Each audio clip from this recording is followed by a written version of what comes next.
Hey guys, welcome back to unstop biology. So आज के video में गाइस हम पढ़ने वाले हैं लास्ट टॉपिक, जो चैप्टर 12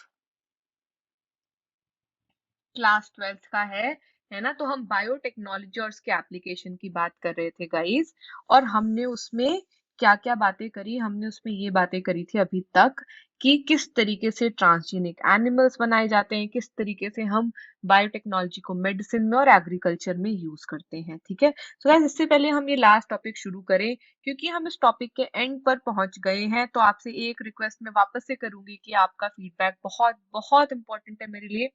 तो मुझे जरूर बताइएगा कि आपको ये चैप्टर समझ में आया या नहीं मेरे वीडियो से। अगर आया तो प्लीज लाइक कीजिएगा वीडियोस को और अपने फ्रेंड से शेयर कीजिएगा। और अगर कोई भी डाउट है या अगर आप कोई भी सजेशन मुझे देना चाहते हैं तो जरूर दीजिएगा कमेंट्स में। मुझे जरूर बताइएगा आपको ये वीडियोस कैसे लग रहे हैं।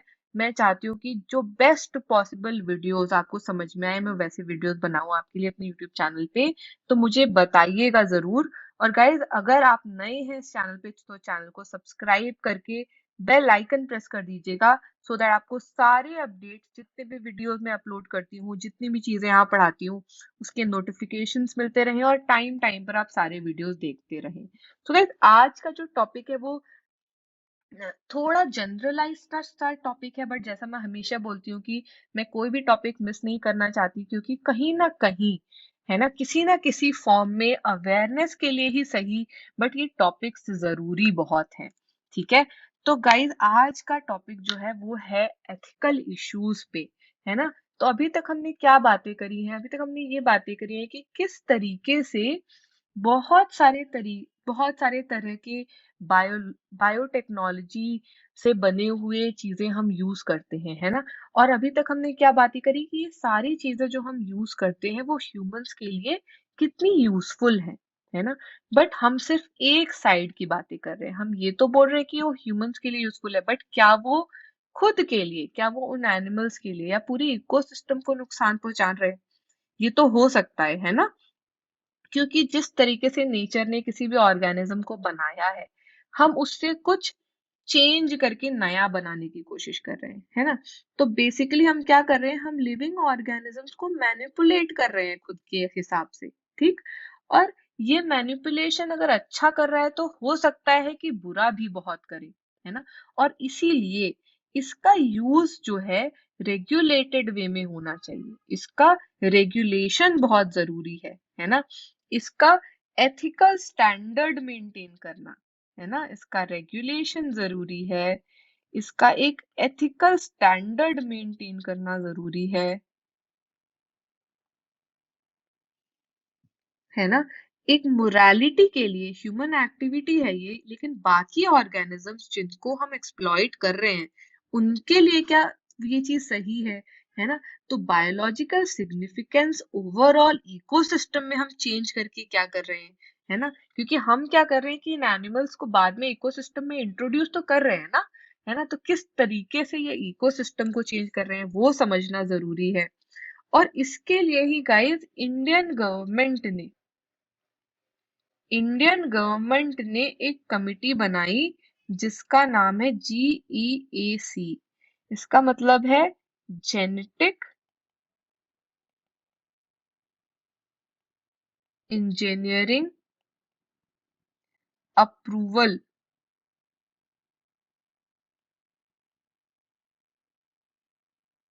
कमिटी। ठीक है, अब बेसिकली ये वो कमिटी है जो कि जेनेटिक मॉडिफिकेशन से रिलेटेड जो भी रिसर्च होते हैं, है ना, जो भी उनकी वैलिडिटी है, जो सेफ्टी है इन ऑर्गेनिजम्स की, जो जेनेटिकली मॉडिफाइड ऑर्गेनिजम्स है उनकी सेफ्टी है, उसके रिगार्डिंग डिसीजन लेती है। ठीक है, तो गाइज हमने अभी तक क्या देखा है कि ये जो मॉडिफिकेशन है, ये जो यूसेज है लिविंग ऑर्गेनिजम्स का, वो पब्लिक सर्विस के लिए है ना। चाहे वो हम फूड में कर रहे हैं, चाहे हम मेडिसिन में कर रहे हैं, है ना। बहुत सारे हमने लास्ट वीडियो में रीजंस पढ़े थे कि हम क्यों ट्रांसजेनिक एनिमल्स बनाते हैं। तो हम अभी तक क्या बोल रहे हैं कि पब्लिक सर्विसेज के लिए हम यूज कर रहे हैं, है ना कहीं ह्यूमंस के लिए यूज कर रहे हैं। बट बहुत सारी ऐसी प्रॉब्लम्स भी हैं इसके अराउंड, जैसे कि कुछ कंपनीज, ठीक है, क्या करते हैं कि जेनेटिकली मॉडिफाइड जो प्रोडक्ट्स बनाते हैं, है ना, उसका पेटेंट ले लेते हैं, है ना, उसको पेटेंट करवा लेते हैं। ठीक है, तो वो जो प्रोडक्ट है या जो टेक्नोलॉजी है, उसको पेटेंट करने का मतलब है कि उसको वो बोलते हैं कि अब कोई भी अगर यूज कर सकता है इस टेक्नोलॉजी को तो वो हम है, या कोई भी उस प्रोडक्ट को यूज कर सकता है तो वो हम है। ठीक, तो रिस्ट्रिक्ट करते हैं। जबकि ऐसा भी हो सकता है कि किसी बहुत ही इंडिजिनस रीजन में, किसी बहुत ही छोटे गांव में कहीं पर फार्मर्स ऑलरेडी वो टेक्नोलॉजी यूज कर रहे हैं, है ना, वो पहले से बनी हुई है, तो ये तो करना गलत है ना। जैसे कि एक एग्जाम्पल है राइस का। राइस हम जानते हैं कि इंडिया में तो एक बहुत ही इंपॉर्टेंट फूड ग्रेन है, और नॉट जस्ट इंडिया में बल्कि पूरे एशिया में एक बहुत ही इंपॉर्टेंट ग्रेन माना जाता है। और अगर हम इंडिया की बात करें ना गाइस, तो क्या आप इमेजिन कर सकते हैं कि कितने वैरायटी होते हैं राइस में, राइस के इंडिया में ही 2 लाख। इंडिया इंडिया में ही 2 लाख वैरायटी है राइस की, है ना। और ये जो डाइवर्सिटी है ना इंडिया में, वो सबसे ज्यादा रिचेस्ट है वर्ल्ड में पूरे। ठीक है, और ऐसा ही एक राइस है जिसका नाम है बासमती राइस। ठीक, और बासमती राइस की भी 27 वैरायटीज इंडिया में एग्जिस्ट करती है ना, जो कि बहुत ही सुपीरियर क्वालिटी क्वालिटी का राइस माना जाता है। और 27 डॉक्यूमेंटेड वैरायटीज बासमती की इंडिया में ग्रो की जाती है। ठीक है, अब अगर आप बेसिकली जानना चाहेंगे, तो 1997 में एक अमेरिकन कंपनी आई, ठीक है, जिसने बासमती राइस का पेटेंट ले लिया। किसके हिसाब से? यूएस में पेटेंट और ट्रेडमार्क ऑफिस के हिसाब से। अब इसके वजह से क्या हुआ कि कंपनी को ये अथॉरिटी मिल गई कि वो ये नए वैरायटी ऑफ बासमती राइस जो उन्होंने बनाया, उसको यूएस या अब्रॉड कहीं भी सेल कर सकती है। ठीक है, जबकि ये जो नई वैरायटी उन्होंने बनाई, वो इंडिया में ऑलरेडी एग्जिस्ट करती थी, इंडियन फार्मर्स के पास ऑलरेडी वो वैरायटी थी। ठीक है, तो बेसिकली क्या करा था उन्होंने कि उन्होंने इंडिया का बासमती लेकर एक छोटे, ठीक है, दूसरे वैरायटी जो कि छोटे चावल वाले वैरायटी होते हैं, उनमें क्रॉस करवा दिया, और उसको बोल दिया कि एक ये नया इन्वेंशन है, ये नॉवेल्टी है, और उसका पेटेंट ले लिया। ठीक है, और अब पेटेंट की वजह से क्या बोलते हैं कि अब ये बासमती राइस को और कोई सेल नहीं कर सकता है। ठीक, सिर्फ वही कंपनी सेल कर सकती है। ठीक है, ऐसा सिर्फ एक रीजन नहीं है गाइस। इंडिया में ट्रेडिशनल हर्बल मेडिसिन बहुत है ना, आयुर्वेदा में हम पूरा ट्रीटमेंट ही हर्बल मेडिसिन से करते हैं। और अलग अलग कंट्रीज में अलग अलग कंपनीज ने इन हर्बल जो मेडिसिन में यूज होते हैं, जो ये मेडिसिन हैं, इनके पेटेंट ले रखे हैं, जबकि ये तो बहुत पहले से इंडिया में यूज हो रहे हैं। आप मानेंगे नहीं कि इवन टर्मरिक और नीम जैसी चीजों के भी पेटेंट हो रखे हैं बाहर, है ना। तो उसके हिसाब से तो ये मतलब है ना कि हम तो यूज ही नहीं कर सकते बिना उनके परमिशन के, जबकि ये तो गलत है, हम तो बहुत ही पहले से यूज कर रहे हैं। इसीलिए किसी भी कंट्री को, है ना, ये अवेयरनेस होना कि ऐसे पेटेंट्स ना हो उनसे, उनके खिलाफ जाकर, बहुत जरूरी है। ठीक है, और ऐसी ही चीज से एक वर्ड आता है हमारे सामने जो कि है बायोपायरेसी। बायोपायरेसी, तो बायोपायरेसी का क्या मतलब है ना गाइस, कि ऐसे बायो रिसोर्सेज को बहुत सारी मल्टीनेशनल कंपनीज या फिर दूसरे ऑर्गेनाइजेशंस बिना किसी प्रॉपर ऑथराइजेशन के, है ना, जिन कंट्रीज में पहले से एग्जिस्ट कर रही हैं बायो रिसोर्सेज, उनके बिना ऑथराइजेशन के और उनको बिना किसी कॉम्पनसेशन पे किए हुए, ठीक है, पायरेसी कर रहे हैं, यूज कर रहे हैं। ठीक है, और अब ये इसका मतलब यही हो गया कि मान लीजिए मेरे पास कोई आइटम है और आपको वो आइटम चाहिए, है ना, तो आप क्या करेंगे? मेरे से चोरी करके तो नहीं यूज करेंगे, आप क्या करेंगे? मेरे से आएंगे, परमिशन लेंगे, है ना। अगर मुझे वो चीज आपको देनी है तो उसके अगेंस्ट हो सकता है मैं आपसे कुछ कॉम्पनसेशन मांगू। ठीक, और जो भी कॉम्पनसेशन पे हम अग्री करेंगे, उसके बाद मैं आपको वो चीज दे दूंगी और आप उसके अगेंस्ट मुझे कॉम्पनसेशन देंगे, है ना। तो अगर आप मुझे कॉम्पेंसेशन नहीं दे रहे हैं और उसको कहीं से कॉपी कर ले रहे हैं या उसको कहीं से यूज कर ले रहे हैं या उसको चोरी कर ले रहे हैं, है ना, तो वो हो गई एक तरीके से बायोपायरेसी। ठीक है।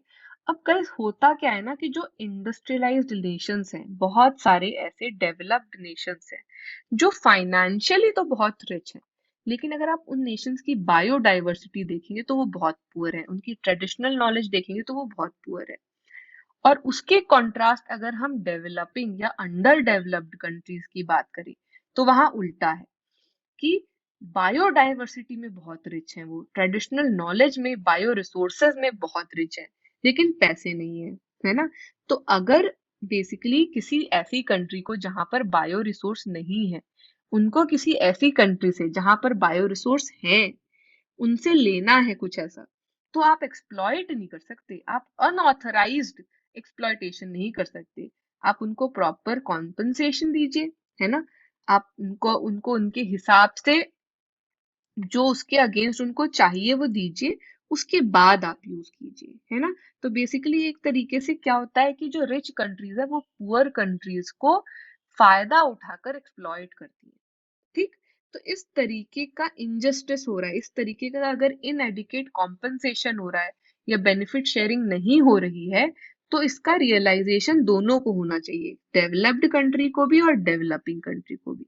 और इसी के वजह से बहुत सारे नेशंस ने ऐसे लॉ डेवलप किए हैं जो कि इस तरीके के अनऑथराइज्ड एक्सप्लॉयटेशन को, किस चीज के, चाहे वो बायो रिसोर्स हो चाहे वो ट्रेडिशनल नॉलेज हो, है ना, उसको कोई ऐसे अनऑथराइज्ड वे में एक्सप्लॉइट ना कर सके, उसको प्रिवेंट करने के लिए लॉज बनाने शुरू कर दिए हैं। ऐसा ही एक लॉ इंडियन पार्लियामेंट ने भी बनाया है ना। तो इंडियन पार्लियामेंट ने रिसेंटली एक सेकेंड अमेंडमेंट करा था, ठीक है, किसके लिए, इंडियन पेटेंट बिल के लिए। ठीक है। तो बेसिकली जो इंडियन पेटेंट्स बिल है वो ऐसे सारे इश्यूज को कंसिडरेशन में रखता है, जैसे कि पेटेंट अगर गलत किसी और ने कहीं और पर, किसी नेशन ने या किसी कंपनी ने, किसी ऑर्गेनाइजेशन ने ले लिया है ना, और प्रॉपर रिसर्च और इनिशिएटिव भी आगे बढ़ाता है इंडिया में ये बिल, है ना। तो गाइज ये समझ रहे हैं आप, ये टॉपिक बहुत ही सिंपल है, इसको समझना बहुत ही सिंपल है, बट हाँ, इसकी अवेयरनेस होना बहुत जरूरी है, क्योंकि अगर कल को हमारी कंट्री को कोई अनऑथराइज्ड वे में एक्सप्लॉइट कर रहा है तो उससे हमारा ही नुकसान हो रहा है ना, हमारा ही इकोनॉमिक, हमारा ट्रेडिशनल, है ना, हमारी बायोडाइवर्सिटी का लॉस हो रहा है, और ये तो हम बिल्कुल अलाउ नहीं कर सकते। ठीक है। तो आई होप आपको ये टॉपिक समझ में आ गया गाइस, बहुत इजी है। मैं ये तो नहीं बोलूंगी कि आपको बहुत अच्छे से पढ़ना पड़ेगा, बट हाँ ये समझना बहुत जरूरी है, और आई होप आपको ये अच्छे से समझ में आया होगा। तो गाइस चलिए जल्दी से लाइक कर दीजिए इस वीडियो को और अपने सारे फ्रेंड से शेयर कर दीजिए। और गाइस अगर आपको इस पे कोई डाउट है, वैसे मुझे लगता नहीं आपको डाउट होगा इसमें कोई, बट अगर कोई भी डाउट है तो मुझे आप या तो कमेंट्स में लिख के बता दीजिए, या तो आप मुझे व्हाट्सएप पे भी मैसेज कर सकते हैं, आपके डाउट्स व्हाट्सएप नंबर मैंने डिस्क्रिप्शन में वीडियो के दिया हुआ है। और गाइज अगर आप चैनल पे नए हैं और आपको ये वीडियो अच्छा लगा तो चैनल को अभी सब्सक्राइब कर लीजिए और बेल आइकन प्रेस कर दीजिए, सो दैट आपको सारे अपडेट, सारे वीडियो जो मैं पोस्ट करने वाली हूँ इस चैनल पे आगे, वो सही टाइम पे मिलते रहें और आप रेगुलर पढ़ाई करते रहें। नीट का एग्जाम अब बहुत पास आ गया है गाइज। ठीक है। तो चलिए नेक्स्ट वीडियो में हम शुरू करेंगे एक नया चैप्टर। मिलते हैं नेक्स्ट वीडियो में। Thanks for watching this video guys, take care, bye bye.